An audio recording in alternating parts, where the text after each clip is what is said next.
वो राम क्षण भर में हमें पहचान लेता। अब जो बीज बोया है उसका फल पकते हुए देखना है। शीघ्र ही राम का क्रोध हर सीमा लांघ जाएगा। और कहते हैं ना, क्रोध विवेक का शत्रु होता है। श्री राम, आपको अवश्य ही कोई अनुचित सूचना मिली है। यदि यह विश्वास है, अब भी हमारे से धड़ से अलग कर दीजिए। आपसे जीतना तो वैसे भी असंभव है हमारे लिए, किंतु माता सीता के सम्मान के लिए यह युद्ध अंतिम श्वास तक लड़ेंगे हम।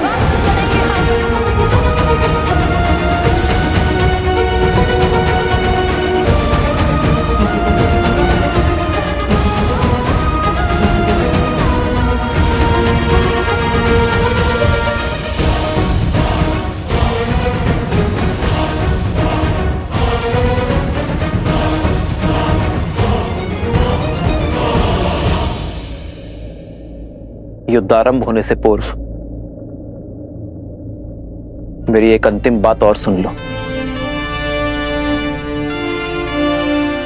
व्यक्ति का जीवन उस पर उसके माता पिता का ऋण होता है। मैं नहीं चाहता कि तुम उनकी अनुमति के बिना, उनकी जानकारी के बिना ये युद्ध लड़ो। जाओ और जाकर अपने माता पिता और अपने परिजनों से मिलकर आओ। कदाचित तुम्हारे माता पिता तुम्हें समझा पाए, तुम दोनों को अपनी भूल का आभास करवा पाए। कौन है तुम्हारे पिता? कौन है?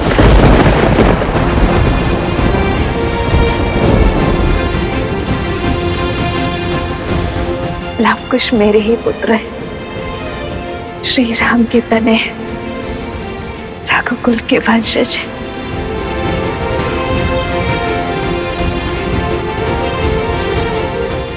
क्या योद्धा के लिए उसके कुल का नाम होना आवश्यक है? हमारी माता ही हमारे पिता हैं।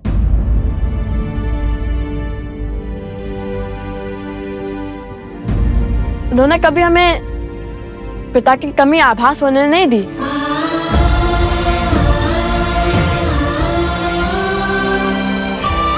मैं किसी के कुल पर प्रश्न नहीं उठा रहा, पर क्या तुम दोनों की माता को तुम्हारे इस कर्म का ज्ञान है? नहीं। तो जाओ और अपनी माता को इस निर्णय से अवगत कराओ। हो सकता है कि इस सत्य जानकर वो तुम दोनों को यह अनर्थ करने से रोक दे।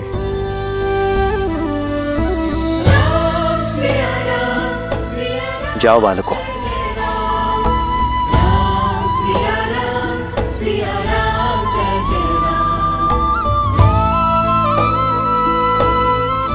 हनुमान जी, हमारे अश्व की रक्षा का दायित्व आपका है।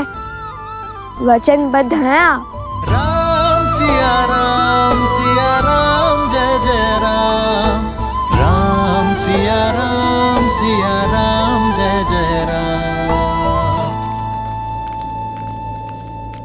हे महादेव, कोई चमत्कार दिखाइए। सीता माता को सत्य से अवगत करवाइए। जितना मैंने लवकुश को जाना है, वो पीछे हटने वाले नहीं हैं।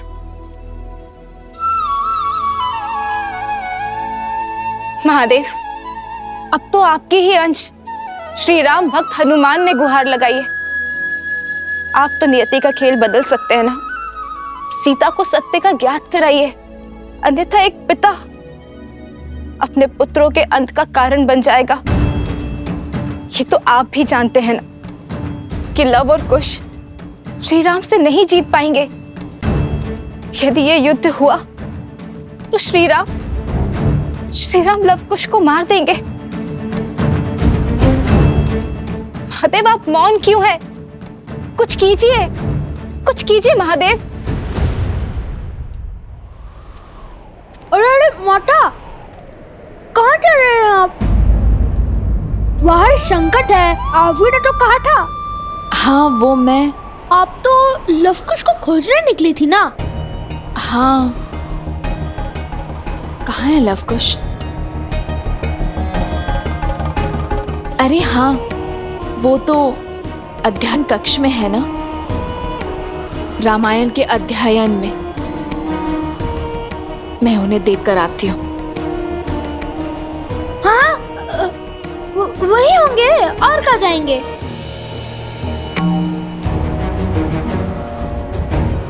कह तो दिया, किंतु वो अध्ययन कक्ष में आएंगे कैसे? आज हर भेद खुल जाएगा।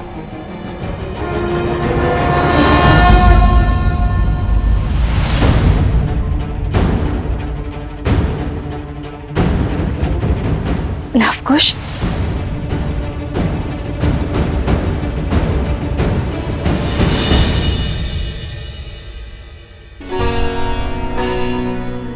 मारे गए।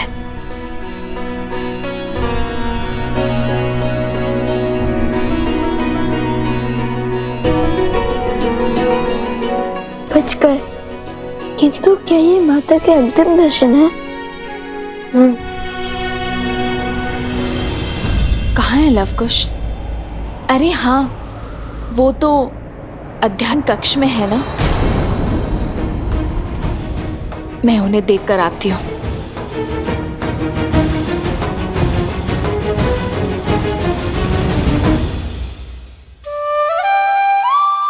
बाल बाल बचा, भी इसी क्षण निकल जाता हूँ, अन्यथा ये सियाराम के लाल मुझे पुनः फंसा देंगे। क्या बात है, आज इस समय रामायण अध्ययन का विचार कैसे आया? रामायण रामायण तो एक भाव है माता, कभी भी खर कर जाता है। मन में जो प्रश्न व्याकुल किए हुए थे, उन्हें का उत्तर ढूंढ रहे थे। कैसा प्रश्न? जिस निर्णय ने मर्यादा पुरुषोत्तम प्रभु श्री राम पर लांछन लगाया, उन्हें कलंक का भागी बनाया, राम सिया को भिन्न किया, और आप इतने विश्वास के साथ कैसे कह सकती है माता कि इस निर्णय में माता सीता की भी सहमति थी? यह निर्णय माता सीता का ही था। राम सीता का त्याग नहीं कर सकता। किंतु राम सीता का त्याग नहीं कर रहा है। महाराजा राम को महारानी का त्याग करना होगा। हम दोनों अपने राज्य का परित्याग कर देंगे तो ना ही कोई प्रश्न उठेंगे और ना ही कोई उत्तर की अपेक्षा करेंगे। हम दोनों नहीं, केवल मैं आ रहा हूं, जिसने रामायण को ध्यान से पढ़ा है, उसके हर एक शब्द को समझा है, उसे इतना भान तो होना ही चाहिए। रामायण जैसे महाकाव्य को पढ़कर भी जो श्री राम और सीता को ना समझ पाया, तो वो तो अभागा हुआ ना। जो श्री राम पर संदेह करते हैं, वो ये भूल जाते हैं कि श्री राम ने जो भी किया, वो अपने दायित्व के निर्वहन के लिए किया, एक राजा होने का कर्तव्य निभाने के लिए किया। सिया राम एक दूसरे से दूर हुए तो समाज के कल्याण के लिए, जैसे जब पहली बार उन दोनों का साथ छूटा, तब संसार ने रावण जैसे पापी दुष्ट से मुक्ति पाई। और यदि इस बार उन दोनों ने अलग होने का निर्णय लिया है, तो इस धरती से रावण रूपी सोच का अंत करने के लिए लिया है। इस संसार में स्त्रियों और पुरुषों का स्थान एक समान करने के लिए किया है। अलग हुए नारियों को समान अधिकार दिलाने के लिए। जो रामायण की पवित्रता पर संदेह करते हैं, वो अभागे हैं, अबोध है। उन्हें श्री राम के संपूर्ण अयान को समझने की आवश्यकता है। जो समय आने पर स्वयं ज्ञात हो ही जाएगा। कदाचित आप उचित कह रही हैं माता। तो क्या आपके कथन का अर्थ है कि माता सीता और प्रभु श्री राम अब कभी नहीं मिलेंगे?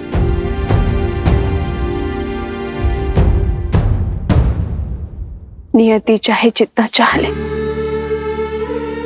धरती को आकाश से दूर करने का, किंतु क्षितिज में जाकर सांझ का मंद तेज दोनों को एक कर ही देता है। हाँ, मैं ये नहीं जानती कि सिया राम के जीवन में वो सांझ कब आएगी? माता, वो समय हम लाएंगे जब प्रभु श्री राम और माता सीता फिर से एक होंगे। क्षितिज, हम करेंगे रामायण संपूर्ण।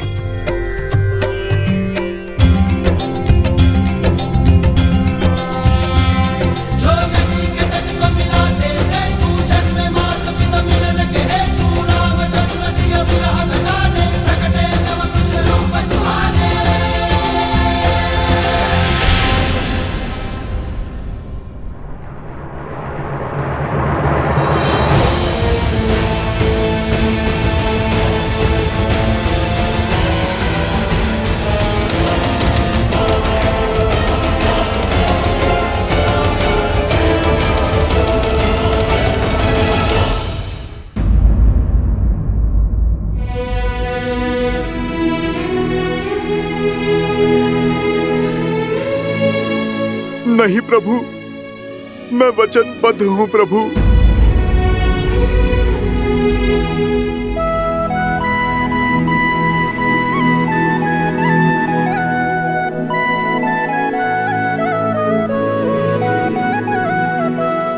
मैं तुम्हें वचन तोड़ने के लिए बाध्य नहीं करूंगा हनुमान। लगता है एक राम भक्त को दूसरे राम भक्त से अधिक मोह हो गया है, या कदाचित भक्त के मन में भी विद्रोह ने जन्म ले लिया। क्षमा कर दीजिए भगवान वाल्मीकि, अब मुझे आपका वचन तोड़ना होगा। मुझे हर पाप का दंश स्वीकार है, किंतु पिता के हाथों पुत्र की मृत्यु होते देखने का महापाप नहीं। प्रभु, वो लवकुश साधारण ऋषि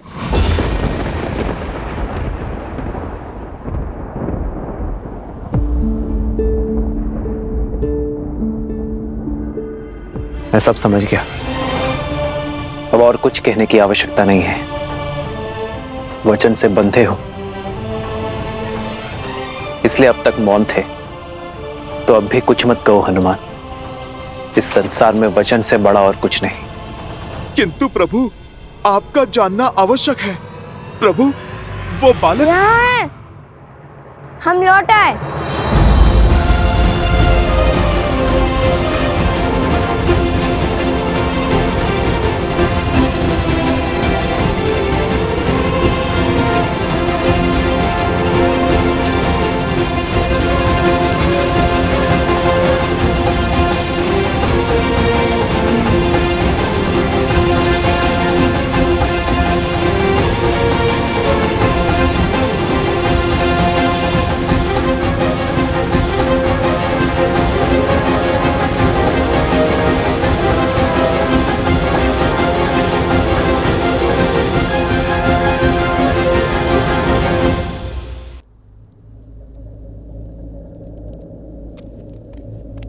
नहीं,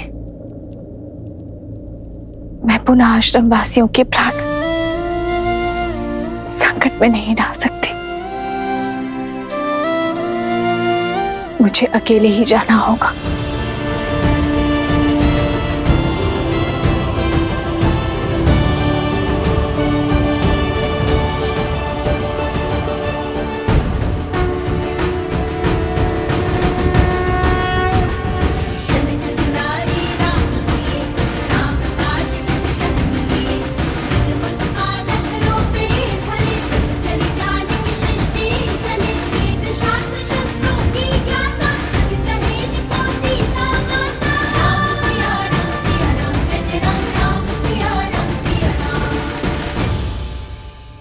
लवकुश, आपने अपनी माता को सत्य बताया? मुख से तो नहीं कहा, किंतु संकेत अवश्य दे दिया हनुमान जी। श्री राम और माता सीता के संबंध पर अटूट विश्वास रखती है हमारी माता। इसलिए श्री राम और माता सीता को मिलाने का प्रयास हमारा धर्म भी है और कर्तव्य भी। कारण चाहे जो हो, तुम्हें अपनी माता से सत्य नहीं छुपाना चाहिए था। जितना हमने अपनी माता के जीवन को समझा है, यदि उन्हें सत्य का भान होता तो कदाचित हमें युद्ध से रोक सकती थी, किंतु हमारा उद्देश्य समझकर, हमारा लक्ष्य जानकर वे हमारा साक्ष्य देती। तन और मन दोनों से आपसे युद्ध करने के लिए सत्य है श्री राम।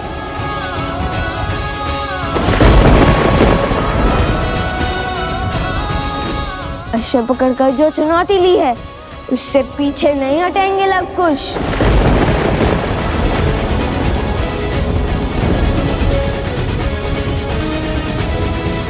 जैसी तुम्हारी इच्छा।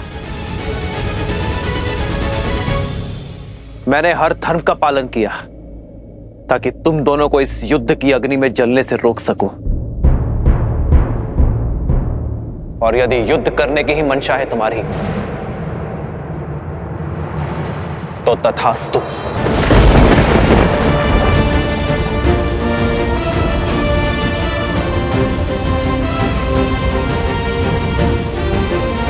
माता, कहाँ हैं आप?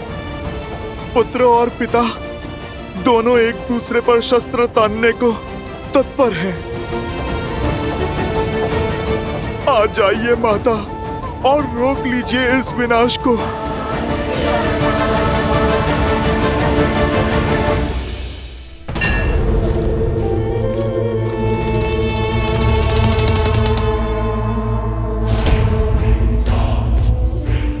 आओ सीता, आओ, चली आओ अपनी मृत्यु के पीछे।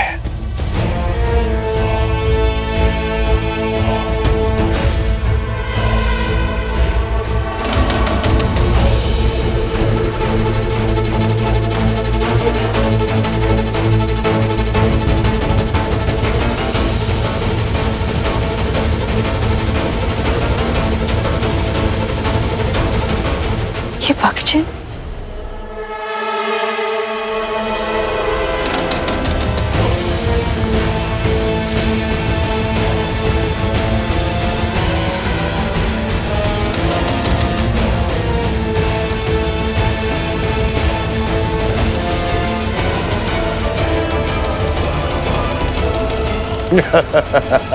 अद्भुत! शक्ति को युक्ति से काटा है तुमने शूर्पणखा। क्या योजना बनाई है सीता को राम और लवकुश के युद्ध से दूर ले जाने की। सीता का आश्रम में वास इस युद्ध में बाधा डाल सकता था, और अब हम हार का भार नहीं उठा सकते हैं भैया। अब जब राम लवकुश पर अस्त्र चलाएगा और जब लवकुश उसके वार का प्रतिकार देंगे, और तब उस क्षण का साक्षी समस्त त्रिलोक बनेगा।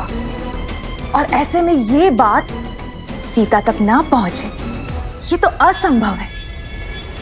इसलिए सीता को इस युद्ध और युद्ध भूमि से दूर ले जाना अति आवश्यक था भैया। और वचन से बंधा वो हनुमान चाह कर भी अपना मुख नहीं खोल पाएगा और चुपचाप इस विनाश का स्वांग देखता रहेगा। उत्तम शूर्पणखा, उत्तम।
सीता से मेरी शत्रुता बहुत वर्षों पुरानी है। बहुत गहरे घाव दिए हैं उसने मुझे।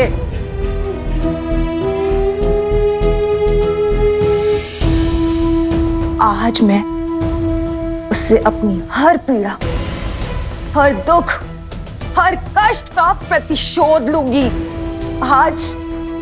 आज उस सीता का अंत होगा। एक साधारण सी स्त्री होकर भी मेरी माया को हराया उसने। मेरे तिरस्कार का कारण बनी वो। मेरे कुल को लील गई और मेरे भ्राता को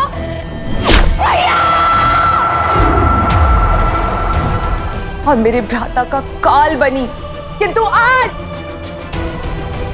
आज मैं उन सब का प्रतिशोध लूंगी। आज उसकी मृत्यु के साथ हमारी इस शत्रुता के अध्याय का भी अंत होगा।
श्री राम,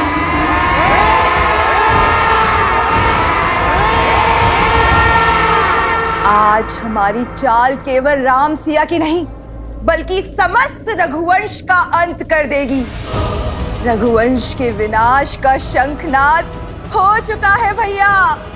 और अंत के इस अध्याय का आरंभ हो चुका है। रघुकुल ने सदा ही ऋषि मुनियों के हर कार्य को सिद्ध किया है। उनके पूजा पाठ को सुरक्षा का कवच दिया है। रघुकुल का एक भी तीर किसी ऋषि के विरुद्ध नहीं चला है। किसी मुनि के तन को छलनी नहीं किया है।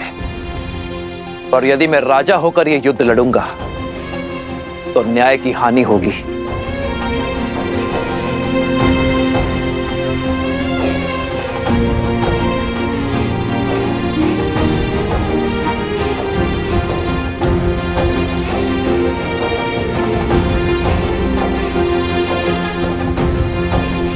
प्रभु, ये क्या कर रहे हैं आप?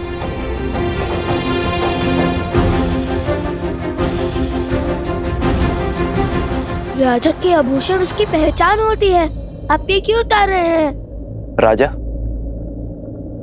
तुम्हारी दृष्टि में जो अपराधी है वो राजा राम नहीं, सीता का पति राम है। और एक पति का सीधा संबंध उसकी पत्नी के साथ होता है। जिसकी पत्नी वनवासी है, श्रृंगार और आभूषण धारण नहीं करती, तो तुम्हारे प्रश्न और प्रहार का उत्तर देते हुए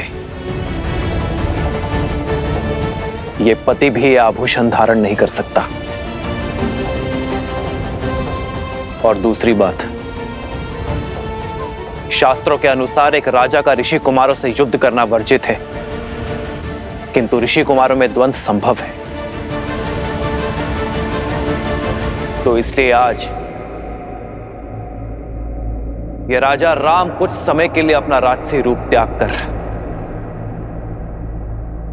एक वनवासी की भांति युद्ध लड़ेगा। श्री राम श्री राम श्री राम श्री राम श्री राम श्री राम श्री राम श्री राम। ना पिता को सत्य का भान है और ना ही पुत्रों को। पिता को ये नहीं पता कि वो अपने ही वंश को लील रहे हैं और पुत्रों को ये आभास नहीं है कि वो जिन पर बाण ताने खड़े हैं वो उनके ही पिता हैं। कदाचित सत्य का ज्ञान इस युद्ध को टाल सकता है। कम से कम ये प्रयास तो कीजिए कि सत्य उन तक पहुंच सके। सत्य उचित समय आने पर ही सबके समक्ष उजागर होता है देवी, और जो समय से पूर्व ही सत्य को सबके सामने लाने का प्रयास करता है वो नियति के लक्ष्य में बाधा उत्पन्न करता है। आवश्यक नहीं कि समय सदैव आपके पक्ष में हो, क्योंकि सत्य और समय कभी साथ साथ होते हैं तो कभी भिन्न। श्री राम और लवकुश के मध्य होने वाले इस युद्ध को भी स्वयं समय ने ही चुना है। स्वयं समय ने ही साक्षात नारायण को इस दुविधा में डाला है कि वो इस परीक्षा की घड़ी का सामना करे। ये द्वंद्व आने वाली पीढ़ियों को ये संदेश देगा कि परीक्षा की घड़ी आने पर, दुख की घड़ी आने पर उससे लड़ा नहीं जाता, उसे काटा जाता है। और सीता, उनका क्या महादेव? वो तो सूर्पनखा और सहस्त्र रावण के पाश में फंसी है। कहीं जो काम शक्ति नहीं कर पाई वो युक्ति ना कर दे। नहीं नहीं महादेव, सीता को कुछ नहीं होना चाहिए।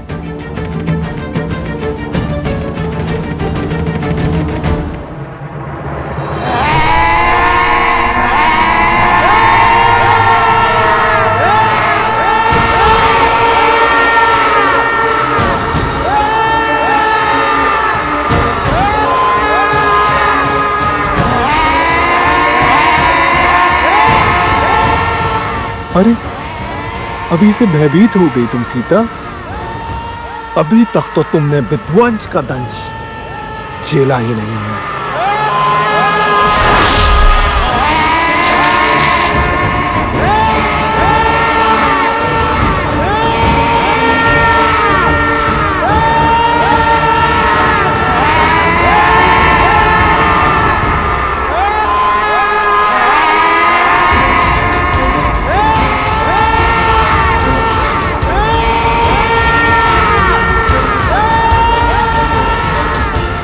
मार डालो बानासुर, अंत कर दो इस सीता का। इसके साथ ही रामायण की गाथा और उसकी संपूर्णता की कथा का अंत हो जाएगा भैया।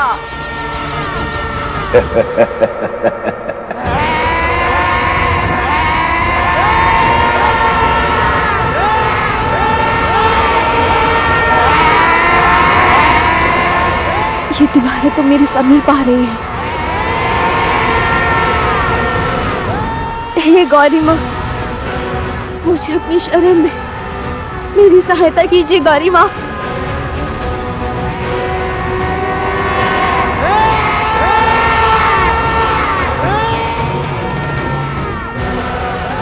रक्षा करे माँ गौरी, रक्षा करे।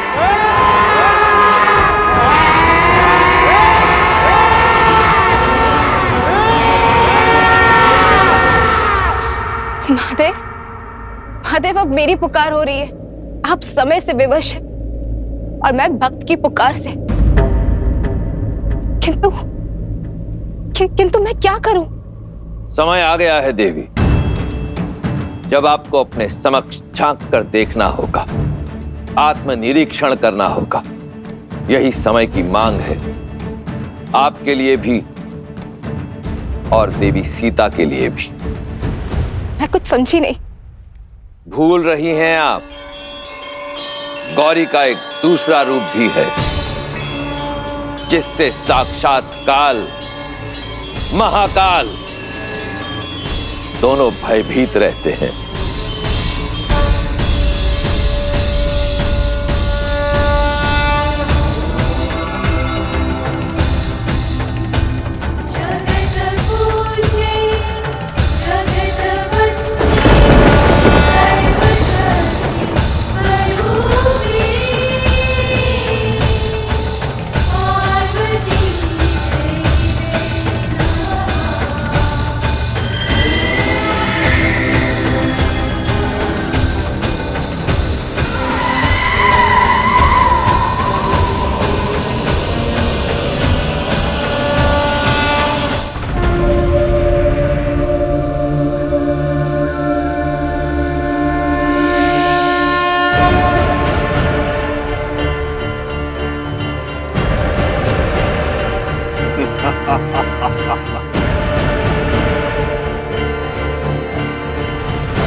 असंभव, ये नहीं हो सकता,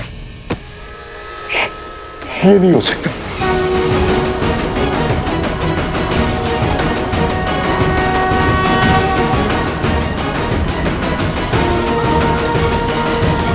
किस चिंता में पड़ गए आप भैया? क्या हो गया आपको? सीता के पीछे देखो, कौन है वो? कहीं कोई नहीं है भैया।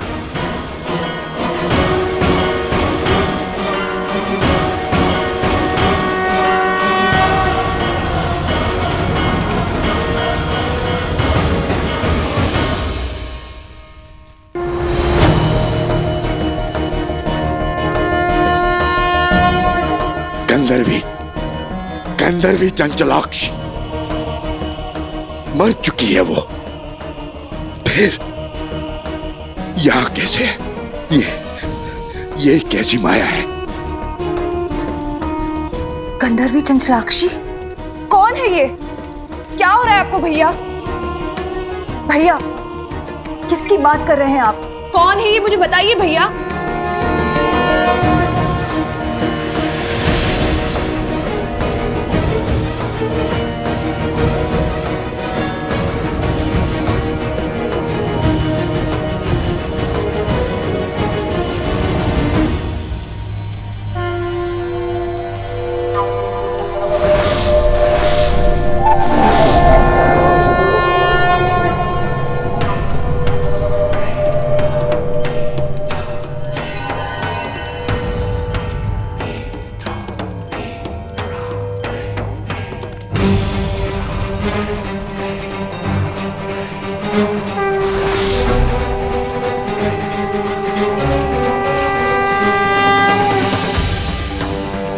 असंभव,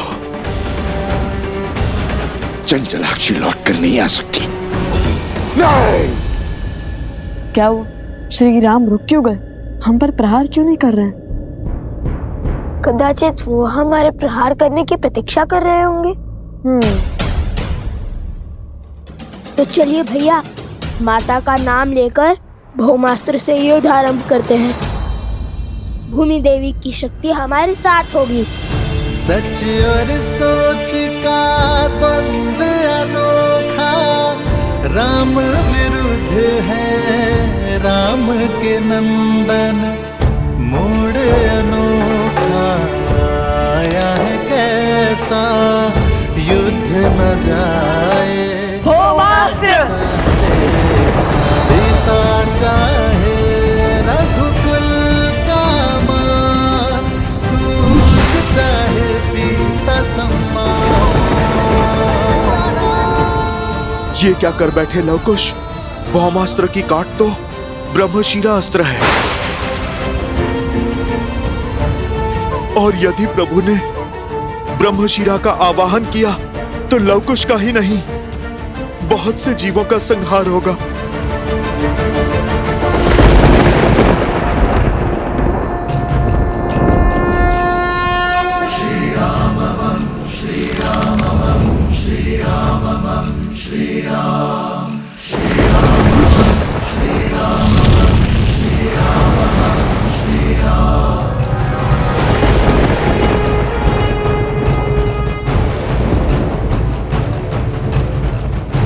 एक क्षण भैया, यदि श्री राम ने भौमास्त्र के विरुद्ध ब्रह्मशिरा अस्त्र का उपयोग किया तो हमारे पास उसका काट भी नहीं है। वो निर्णय उनका है।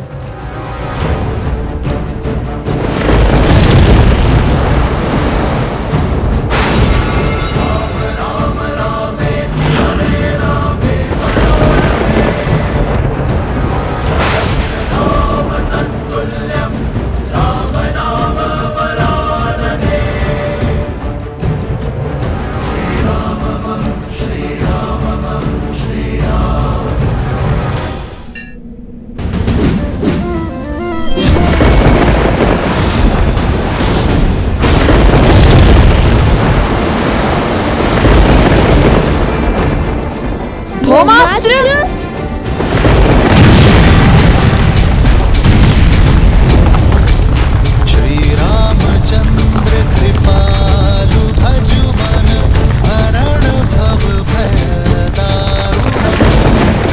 महाराज के आगे अस्त्र की शक्ति नहीं, धर्म की शक्ति चलती है। अस्त्र चाहे कोई भी हो, महाराज के तप और त्याग के कारण हर अस्त्र की शक्ति 100 गुना बढ़ जाती है।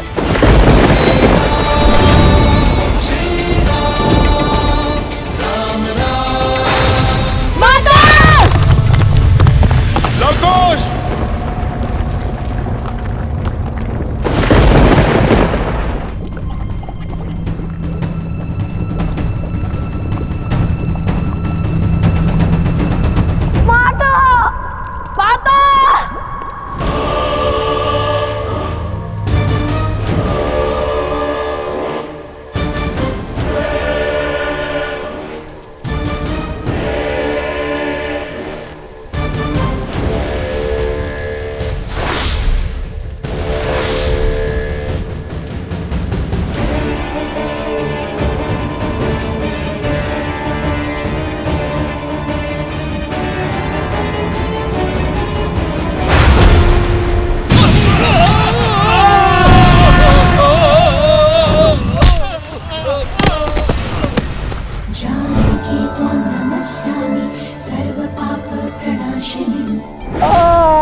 कुछ कीजिए भैया, अन्यथा हमारा एकमात्र सेवक भी स्वाहा हो जाएगा।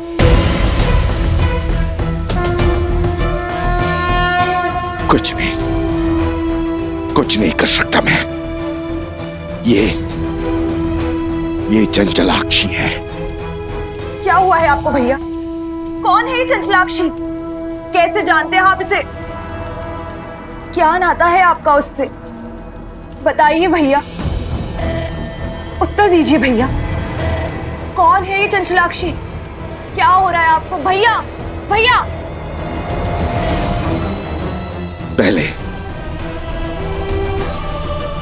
पहले बानासुर को बचाना होगा।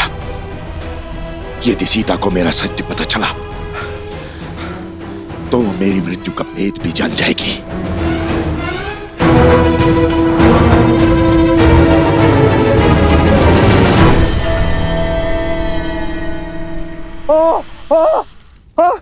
महाराज बचाइए, बचाइए महाराज। माता, माता!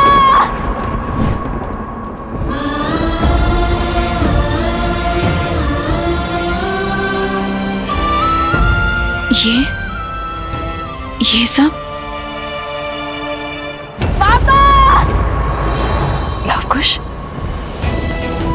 लवकुश, लवकुश, कहाँ हो तुम? कहाँ है लवकुश? लवकुश!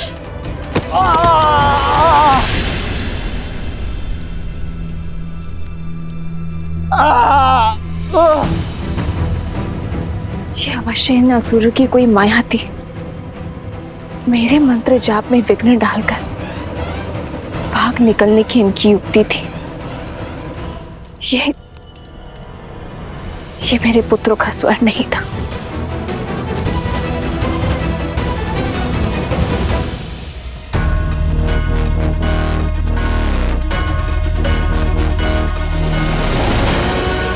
रुक जाओ दुष्ट!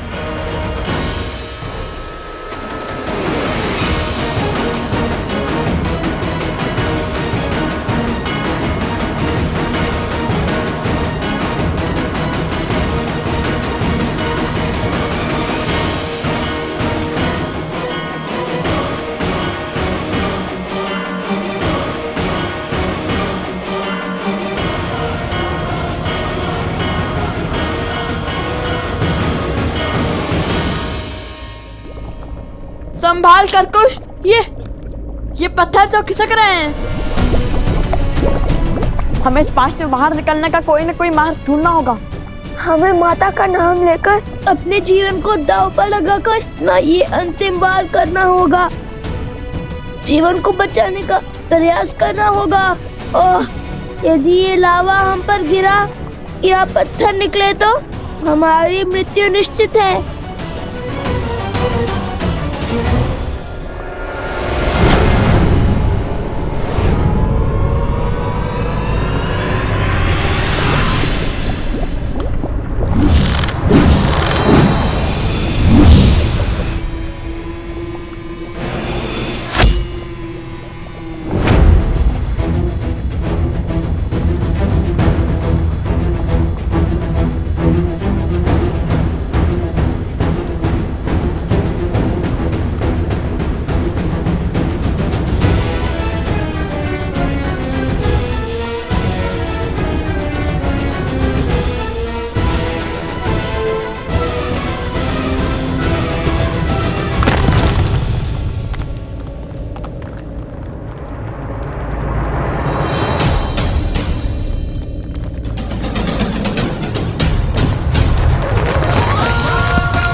अद्भुत!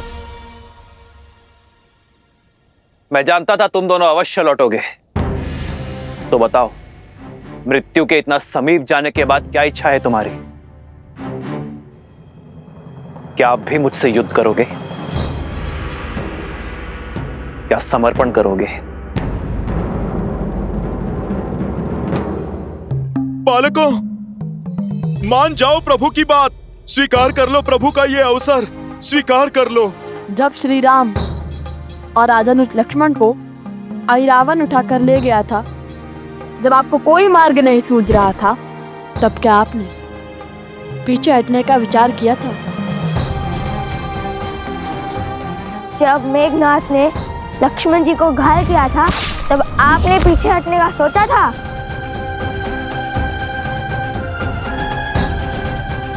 जिनके पास धर्म का साथ होता है, उन्हें पीछे हटने की कोई आवश्यकता नहीं होती। बालकों, आपको किसने कहा कि हमने अश्वरोग का धर्म किया है?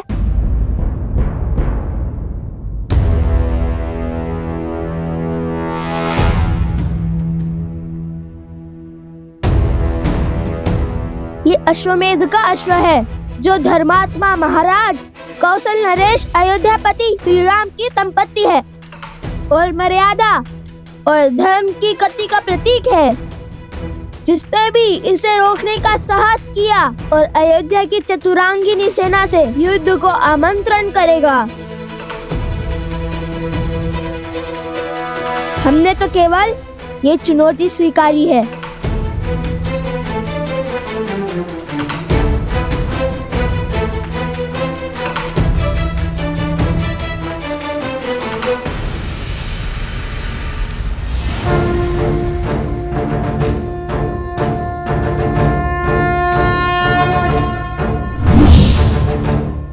यदि चुनौती ली है तो उसे पूर्ण करने के लिए सच हो जाओ।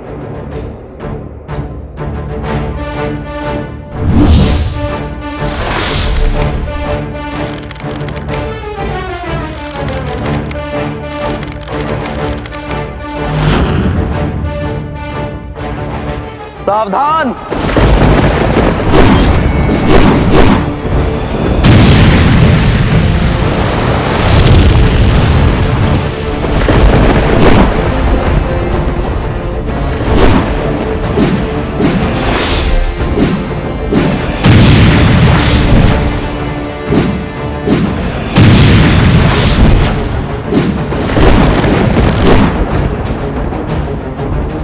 भैया, हमारे बाण तो आधे मार्ग तक भी नहीं पहुंच पा रहे। प्रयास करते रहो कुश।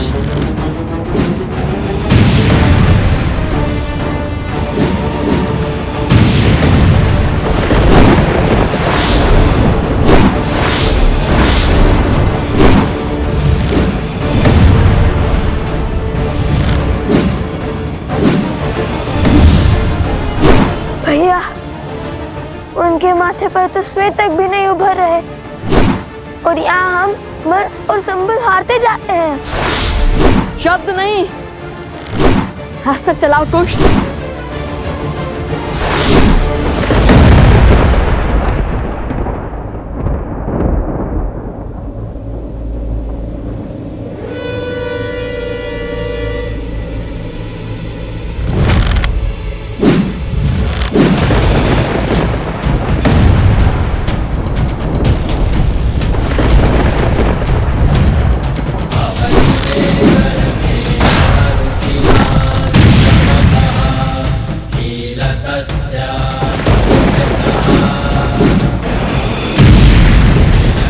किशोर अवस्था में ये बालक श्री राम के सामने खड़े हैं, उन श्री राम के सामने जिनके आगे रावण और बाली जैसे महाबली नहीं टिक पाए।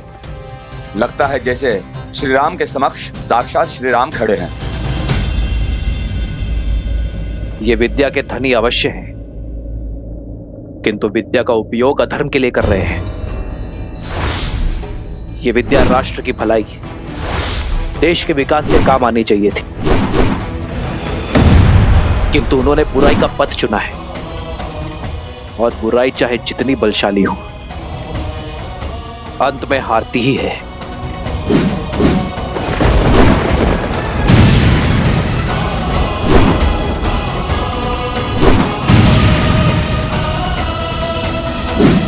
यह युद्ध आज समाप्त होकर ही रहेगा। या तो ये बालक आज अपना हट त्यागेंगे या फिर प्राण। रघुकुल रीत सदा चली आई,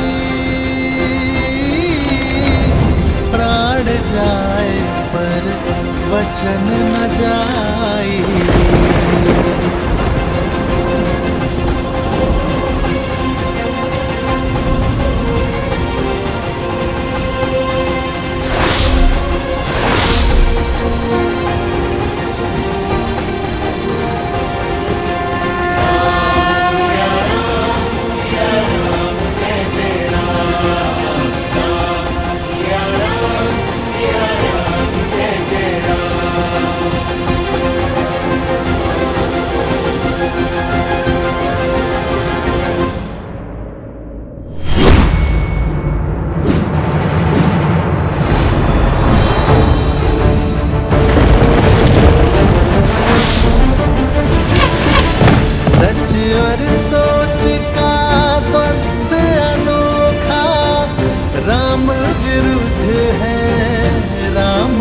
नंदन।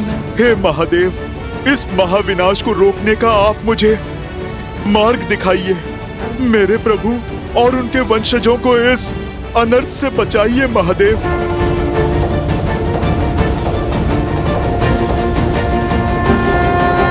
पिता चाहे रघुकुल का मान, सूत चाहे सीता सम्मान। भावों का ये है विचित्र संग्राम, देव जगत क्या होगा परिणाम। श्री रामम श्री रामम श्री रामम श्री राम, श्री रामम श्री रामम श्री रामम श्री राम।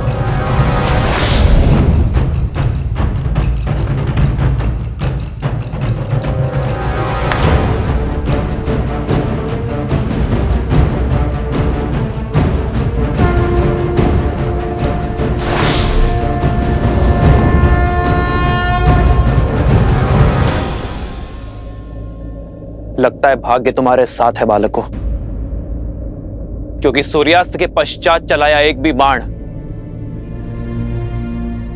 रघुकुल में युद्ध नियम के विरुद्ध होता है। आज एक सूर्यवंशी के विरुद्ध तुम्हारी ढाल साक्षात सूर्यदेव बनकर आए हैं। नियति तुम्हें अंतिम अवसर दे रही है बालकों। जाओ, जाकर अपनी माता को सत्य बताओ। यदि कल सूर्योदय होने पर तुम दोनों के हाथों में धनुष दिखे तो उसी क्षण हट और हटी दोनों का अंत कर दूंगा।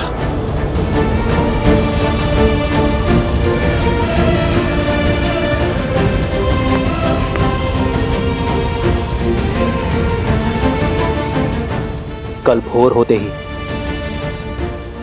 अश्वमेध यज्ञ के अश्व और हनुमान को लेकर मैं अयोध्या के लिए निकल जाऊंगा।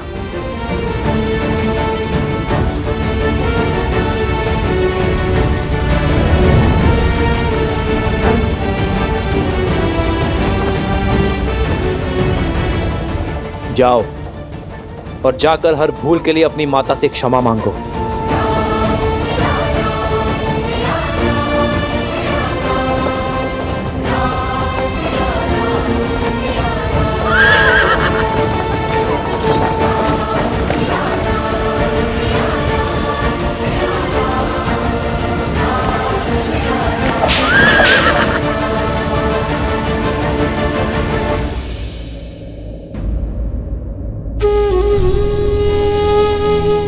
श्री रामचंद्र कृपालु भजमन, हरण भव भय दारुणम। कृपा और दया के सागर है मेरे प्रभु श्री राम। यही उनकी महानता है। वो हर एक पापी को अंतिम अवसर देते हैं। उन्होंने रावण तक को दिया था। फिर आप दोनों तो उनके परम भक्त हैं। अपनी भूल सुधारिए। जाओ लवकुश, ये मेरी आपसे विनती है। अपनी माता को सब कुछ सच बता दो। फिर जो माता कहे आप वो ही करना। समझने का प्रयास करो बालकों। आज जो बाण रुक गए वो जलंधर अवश्य चलेंगे और वो प्रहार रघुकुल के मस्तक पर सबसे बड़ा कलंक होगा। जाओ, आप अपनी माता से बात करो। यदि बता नहीं सकते तो उन्हें यहां पर ले आओ। हर समस्या का समाधान स्वयं हो जाएगा बालकों।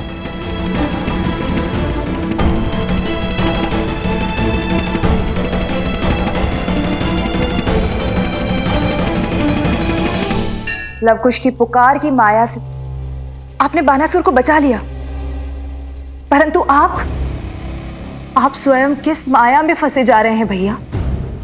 क्या नाता है आपका इस गंधर्वी चंचलाक्षी से? और सीता के पीछे आपको वो क्यों दिखाई दे रही है? मुझे तो कुछ नहीं दिखाई दे रहा है। ये घटना संकेत है शूर्पणखा, उस श्राप का। कहीं वो सीता उस श्राप को पूर्ण करने का माध्यम तो नहीं? जो श्राप मुझे गंधर्वी चंचलाक्षी ने दिया था। पहेलियां मत बुझाइए भैया, मुझे स्पष्ट रूप से बताइए कि किस श्राप की बात कर रहे हैं आप।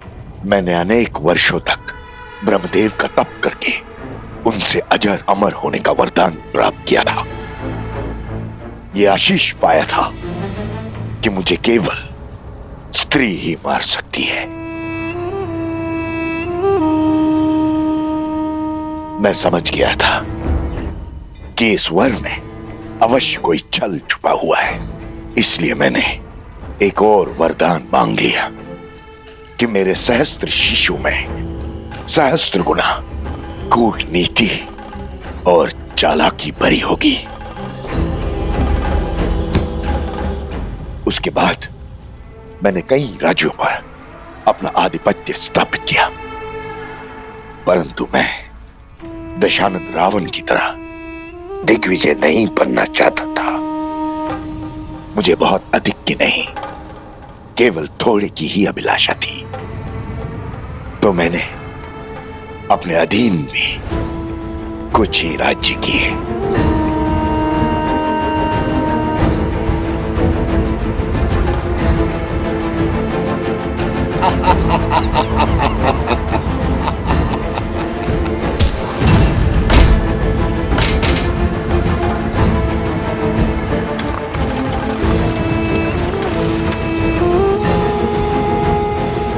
ये है हर किसी को अपने सामने झुकने पर विवश कर देने वाले सहस्त्र मुख। मैं अपना राज्य इन्हें सौंपता हूं।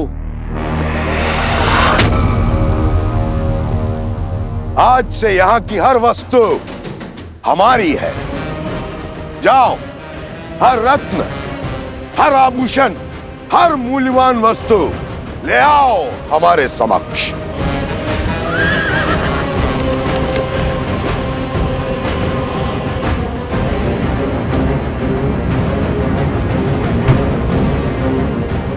चलो सारथी।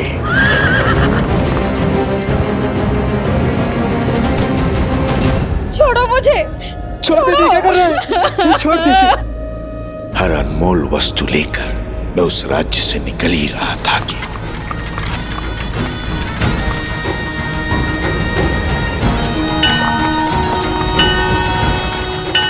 रुको सारथी।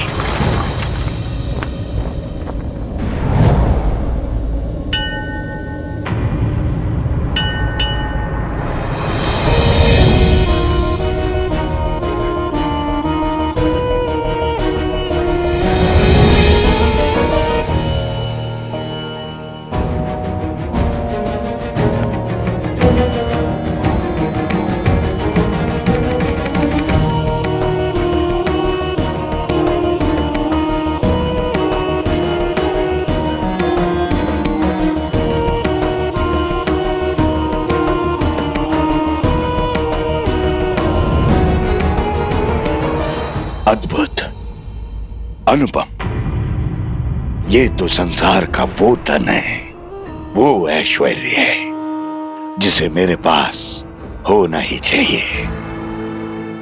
इसे न भोगा, इसे न पाया तो वरदान का लाभ क्या।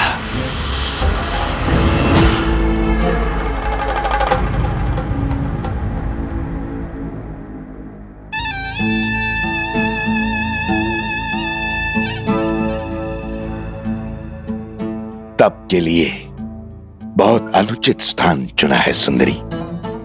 तुम्हारा तप और पूजा सफल हुई, अब कोई आवश्यकता नहीं। अब इस लक्ष्मी या किसी और देवी देवता की पूजा की। अब तुम मेरी हो। अब और लक्ष्मी और वैभव की आवश्यकता कहां। तुम्हें संसार का हर सुख दूंगा, मैं हर मनोकामना पूर्ण करूंगा।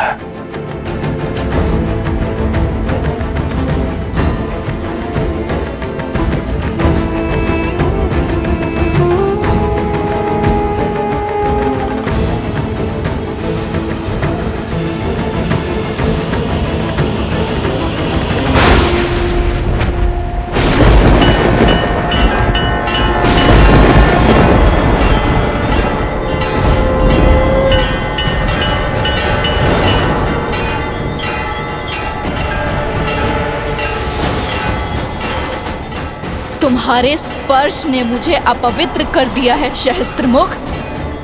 तुम्हारे मलिन मन का इस संसार में कोई स्थान नहीं। जिस शक्ति का तुमने अहंकार पाल रखा है वही तुम्हारे विनाश का कारण बनेगी।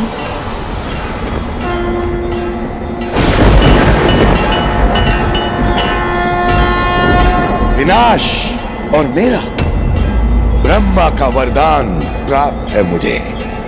कौन मारेगा मुझे?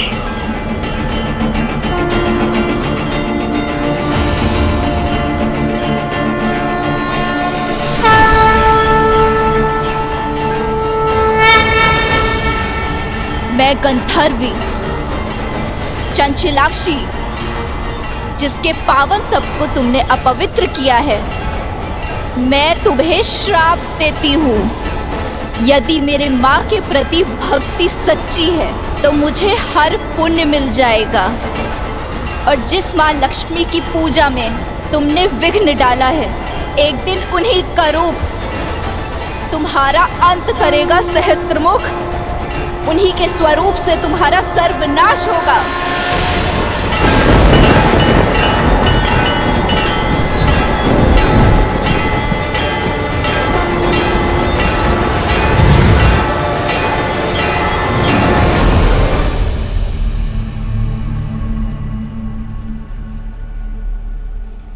ये वही है जिसके बारे में चंचलाक्षी ने कहा था, मेरा अंत है ये। संसार को भ्रम के जाल में फंसाने वाले मेरे भैया आज स्वयं एक भ्रम से भयभीत हो रहे। शांत हो जाइए भैया, ये वो नहीं है जो। ये वही है, ये वही है, और भय भ्रम से नहीं श्राप से है मुझे। उसने कहा था कि लक्ष्मी धरती पे जन्म लेगी, और फिर वो लक्ष्मी में समा गई थी। कहीं संसार का संदेह सत्य तो नहीं? कहीं सीता लक्ष्मी का रूप तो नहीं?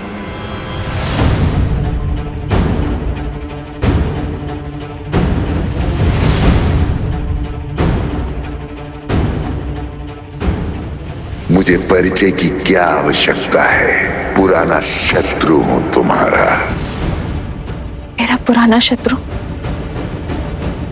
कौन हो सकता है वो जो पुनः लौट कर आया है? किंतु मेरी मृत्यु से क्या सिद्ध करना चाहता है वो? होना हो, ये बात जितनी छोटी लगती है उतनी है नहीं।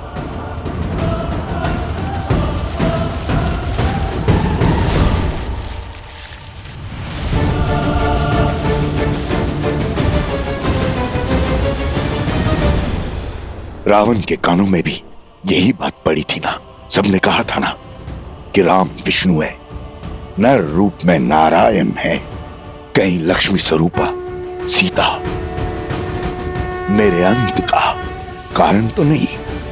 कदाचित तभी न रावण राम का वध कर पाया और न ही सीता का स्पर्श। भैया, बल के पर्याय सहस्त्रमुख रावण हैं आप। यदि आप निर्बल हो जाएंगे तो हमारे कुल की शक्ति कौन बनेगा?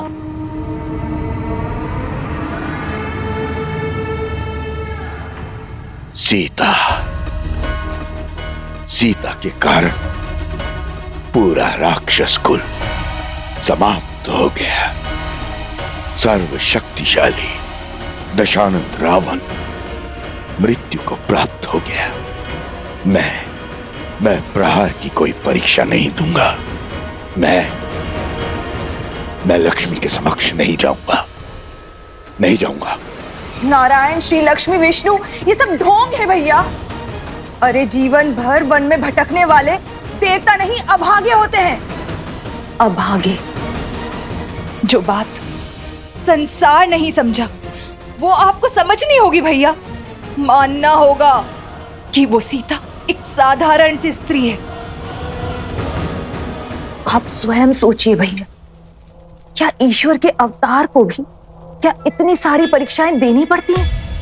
इतने दुखों को भोगना पड़ता है, इतना असहाय होना पड़ता है, विजोग का विष पीना पड़ता है। वो नारायण जो अपने बल से संसार को बदल दे, अपने सुदर्शन से हर पाप का संहार कर दे, क्या उसे 14 वर्ष का वनवास भुगतने की आवश्यकता है? राजपाट, सुख शांति, वैकुंठ छोड़कर दर दर भटकने की आवश्यकता है भैया?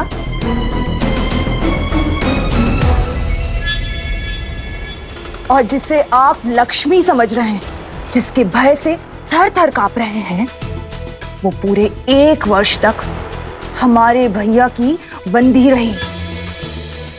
यदि वो लक्ष्मी का रूप होती तो क्षण भर में तो लंका से अंतर्ध्यान हो जाती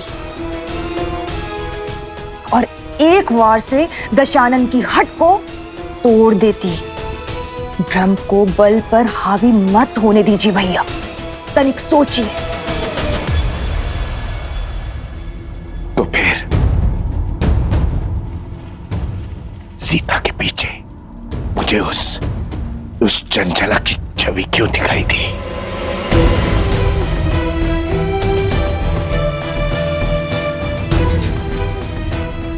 जब मन में संदेह होता है तो भूतकाल आंखों के सामने स्वरूप लेता है।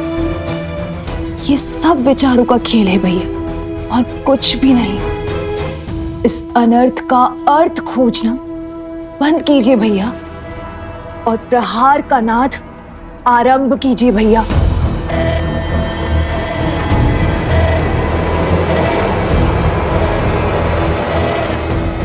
यदि विश्वास हो गया हो तो आगे बढ़े। हमारा अगला दांव शीघ्र, अति शीघ्र चलना होगा हमें भैया।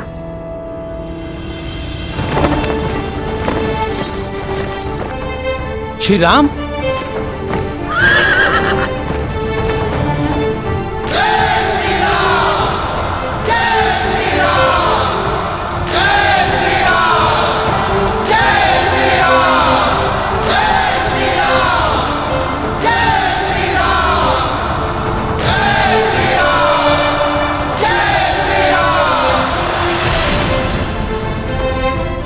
मैं आप सभी के भावों को समझता हूं, किंतु सर्वप्रथम मैं अपने भाइयों और मित्रों से मिलना चाहता हूं। कहां है वो?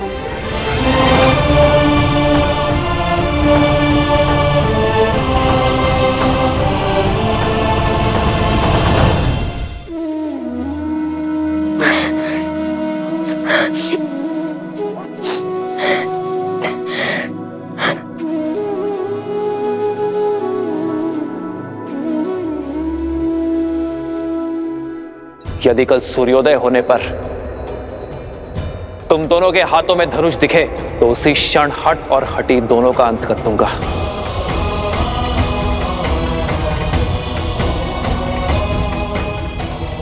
कल भोर होते ही अश्वमेध यज्ञ के अश्व और हनुमान को लेकर मैं अयोध्या के लिए निकल जाऊंगा।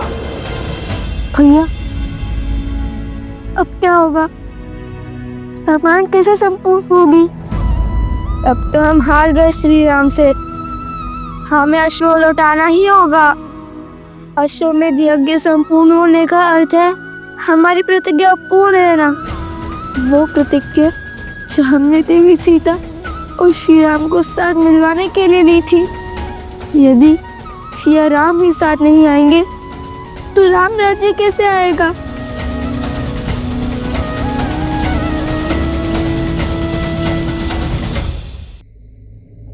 नए कुश, युद्ध अभिशेष है और हार जीत का निर्णय भी। आज जो भी हुआ वो अकल्पनीय है, इतिहास का भाग बन चुका। हमने श्री राम का सामना किया, उनकी शक्ति और उनकी आभा को ललकारा। कि जानते हुए भी हम पीछे नहीं हटे कि हमारे समक्ष रावण का संहार करने वाले श्री राम खड़े हैं। तुम ही बताओ, ऐसे शूरवीर कैसे हार सकते हैं? हमने आधा युद्ध जीत लिया है कुश। आज उनका केवल एक ताव उचित पड़ा है। स्मरण रहे, माता कहती है, धैर्यम सर्वत्र साधनम। भाग्य भी साथ साधने वालों का साथ देता है। कल हम पुनः श्री राम के समक्ष जाकर उनका सामना करेंगे।